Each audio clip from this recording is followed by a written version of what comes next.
हरे कृष्णा। आज हम गीता के पहले अध्याय के दूसरे श्लोक को विस्तार पूर्वक जानेंगे।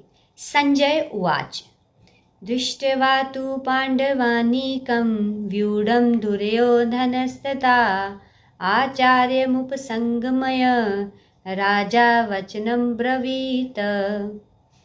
तो हर एक शब्द के अर्थ को हम समझते हैं। संजय उवाच, संजय ने कहा, दृष्टवा देखकर, तू लेकिन, पांडवा अनेकम पांडवों की सेना को, व्यूढ़म व्यूह रचना को, दुर्योधन राजा दुर्योधन ने, तथा उस समय, आचार्यम शिक्षक, उपसंगमय पास जाकर, राजा वचनम शब्द अब्रवीत कहा। तो अब हम इसे शब्दों को कंप्लीटली समझते हैं। संजय ने कहा, हे राजन, पांडु पुत्रों द्वारा सेना की व्यूह रचना देखकर राजा दुर्योधन अपने गुरु के पास गया और उसने ये शब्द कहे।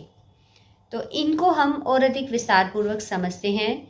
जैसे कि जो धृतराष्ट्र था वह क्या था, जन्म से ही क्या था, अंधा था, और दुर्भाग्यवश वह क्या है, आध्यात्मिक दृष्टि से भी क्या है, वंचित था। वह यह भी जानता था कि उसके जो पुत्र हैं वह धर्म के मामले में उसी के प्रकार क्या हैं, अंधे हैं। पर उसे विश्वास था कि वह, और उसे इस बात का भी विश्वास था कि उसके पुत्र कभी भी पांडवों के साथ किसी प्रकार का कोई समझौता नहीं करेंगे। पर हमने पहले श्लोक में ये जाना कि वो संजय से ये जानना चाहता था कि कहीं उसके पुत्र जो हैं वो क्या कर रहे हैं, पांडव और जो उसके पुत्र हैं वह क्या कर रहे हैं। क्यों उसके मन में ये डाउट क्यों आया? क्योंकि वह जो युद्ध है वह क्या, कुरुक्षेत्र में हो रहा था, जो कि बहुत ही अधिक क्या है, पवित्र स्थान है। तो कहीं मेरे पुत्रों के ऊपर उस पवित्र स्थान का प्रभाव ना पड़ जाए और मेरे पुत्र कहीं क्या है, पांडवों के साथ किसी प्रकार का क्या है, समझौता ना कर लें।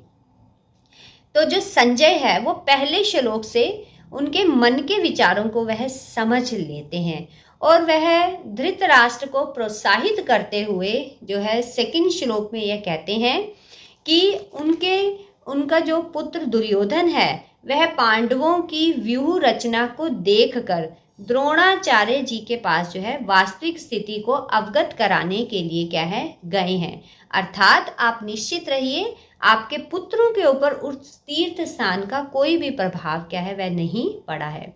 तो हमने इस अध्याय में हमने यह सीखा कि हम जो हैं चाहे कितने भी हमारे पास, जैसे दुर्योधन थी, वो कितना अधिक उसके पास पावरफुल सेना थी, उसके पास द्रोणाचार्य थे, भीष्म पितामह जी थे, सब कुछ था, पर उसे अंतर्मन से यह भी पता था कि वह क्या है, धर्म के साथ नहीं है। जो उसने पक्ष चुना है वह सही नहीं है। तो जब आप सही नहीं होते हो तो आप कभी भी क्या है, कॉन्फिडेंट नहीं होते हो, आप में कभी भी आत्मविश्वास नहीं होता है। तो इन दो लाइनों से हमें ये भी समझ आता है कि जैसे ही दुर्योधन ने अर्जुन की सेना की, पांडवों की सेना की व्यूह रचना को देखा तो वह थोड़ा सा डर गया और वह जो है इस स्थिति से अवगत करवाने के लिए वह क्या, द्रोणाचार्य जी के क्या है, पास गया। तो मैं उम्मीद करती हूँ कि आपको यह श्लोक बहुत अच्छे से समझ आया होगा और आप इस श्लोक से हमें कुछ ना कुछ शिक्षा मिली होगी अवश्य, और जिसे हम अपने जीवन में क्या है, अप्लाई कर अपने जीवन को और अधिक क्या है, अच्छा बनाएंगे। हरे कृष्णा।